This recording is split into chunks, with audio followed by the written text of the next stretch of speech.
Good morning mga ka-idol. Welcome to my daily vlog. So, menu for today is pork kinamatisan. Ayan na po yung aking pork kasim. Ayan po yung aking kamatis, sibuyas at luya. Yan po naman ay sigarilyas at okra. Ito po ang aking kangkong. At may kaunti rin po akong chicken feet. Ihahalo ko na siya para may makasama. So, yan lang po muna. See you later. Ayan po, at inuna ko na yung luya. Pagka golden brown po ng luya, lagay ko yung sibuyas. Ayan. Dahil na golden brown na po yung ating luya, lagay ko na rin po ang sibuyas. Maya na lang yung kamatis, unahin ko muna yung pork, tapulahin ko muna siya. Ayan, inihulo ko na rin po yung pork.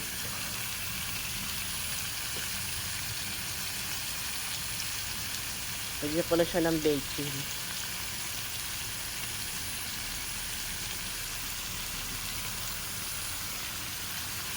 At pamintang pino.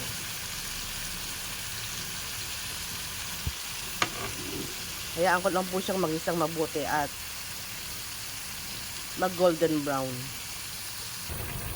Ayan po, nilagay ko na rin po ang kamatis.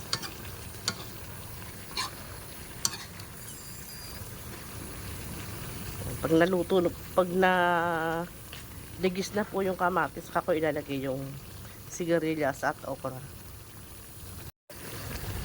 Ilagay ko na po yung okra at sigarilyas. Ayan po. At kung hanggang ngayon ay nanonood pa rin po kayo ng video ko, pwede bang paki-like and share para ma-shoutout ko po kayo sa bawat video ko. At pa-comment na rin po kung taga po yung kangkong.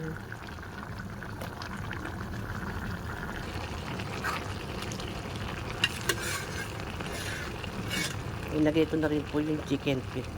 Kasi pinalambot ko muna siya sa pressure cooker. Ilagay ko na rin po yung sampalok powder kasi luto na yung mga gulay.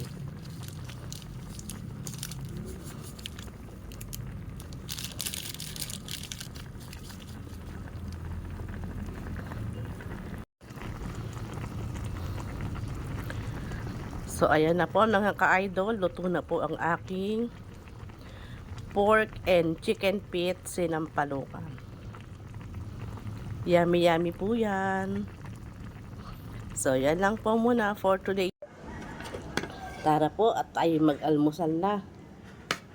Sarap humigop ng sabaw kasi malamig.